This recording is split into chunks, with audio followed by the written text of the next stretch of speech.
up, y'all? It is Spaz back with another one after about 3-4 months. Life got busy, so sorry for the lack of post. Did want to talk about something new. So I was able to build my first custom airsoft rifle. And now, when you look at this, you might think, oh, it's just a G&G CM16 combat machine with a light, mark suppressor, and a A4 carry handle sight. But you would be wrong. There's a little hint. Polar Star. So yes, I built this for about 2 to 3 months because I'm an idiot. I bought a Polar Star Kythera. I don't know if you can see it in there. And I bought the Polar Star CGS CO2 stock. So, now let's talk about why I'm an idiot with this. So, I bought the Kythera, and I bought the stock. And I put it together, and the sear did not work. And if any of you Kythera owners know, the sear is one of the most important parts. It's a pain in the ass to mess with. But with the CO2 stock, you can't take any of this out without taking the CO2 out, which wastes the CO2. So I spent about 2 months trying to figure out the sear and wasted about $300 worth of 33 gram CO2s. And that was pissing me off. So I went out, I bought a tank and a line, and I was messing with it, and I got to work, and it kept locking up even though the sear was perfect. And I realized it's not the sear, it's that trigger return spring between the trigger block and the body of the Kythera. So, yeah, I was an idiot with that. Spent 3 months trying to tune the sear when it wasn't even the sear's problem. All I had to do was shim that spring in there. What next? So, as far as attachments, I got a mock suppressor, a Chrisman Trace, just cheap little touchpad light from Academy Sports, the A2 carry handle sight off my M16A4, kind of going for a 733 type build, but all that, let's get into it. Let's see what we got. So, gonna, if I can, punch that out. I'll show you some of the modifications.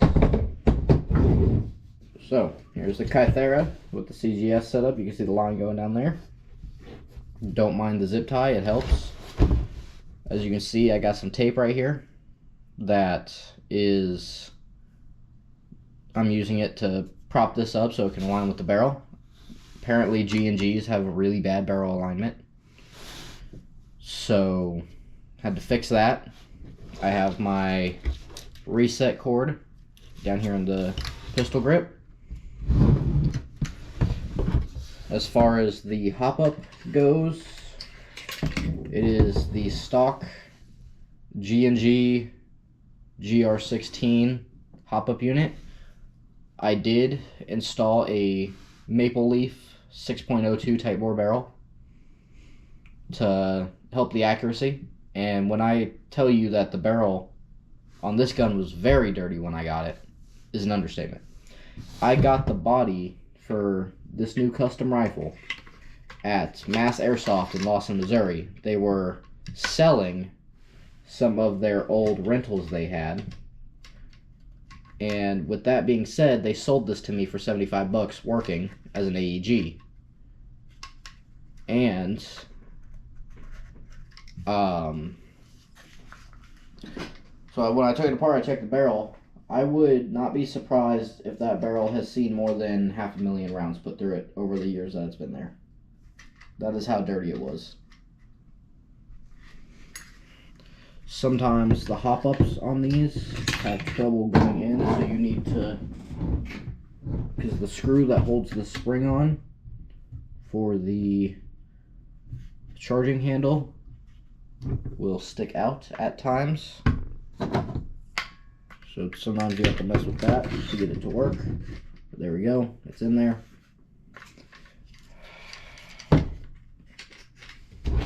So we will throw it back together now.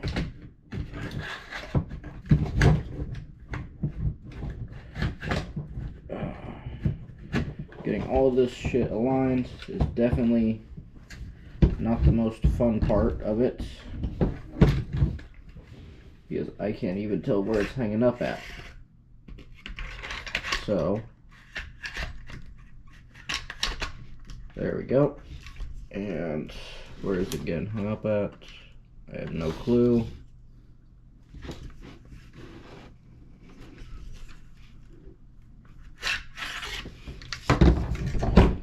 These are the problems with some of the HPA guns you might have.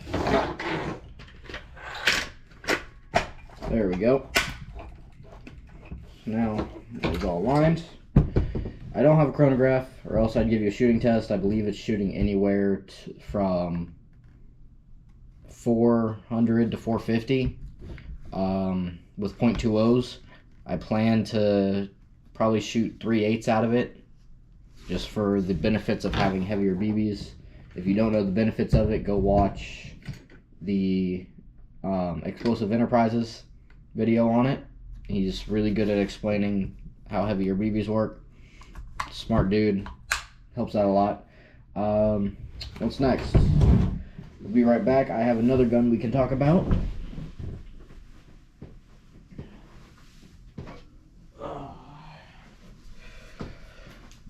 So I just recently acquired this in a trade. This is a Tokyo Marui M870 breacher with the gas stock. I have a couple things planned for this.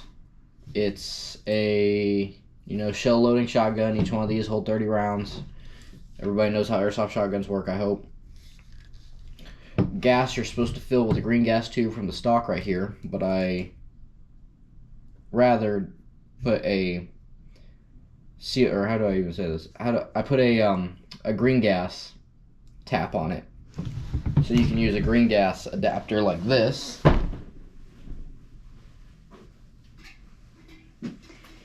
Where it's a green gas bottle with a mount thing. Do note that this is not standard HPA, so you cannot hook a green gas canister up to any HPA gun. It has to be one of these because it's a lot smaller. But this thing does work really well. It holds gas very well. But I do have a plan to put a Wolverine Wraith X stock on it, because this right here is a mil-spec buffer tube. So just like the CGS and the UGS and all the stuff that uses mil-spec, you could find stock tubes that hold gas cylinders that should work for this. So I might experiment with that. I have a little shell cradle on the side, just cheap $14 Velcro cradle. And other than that, I'd say it's pretty good. So, but I just want to say thanks for watching. Thanks for the support. Look for these guns in an upcoming video. Spaz out. Y'all have a good one.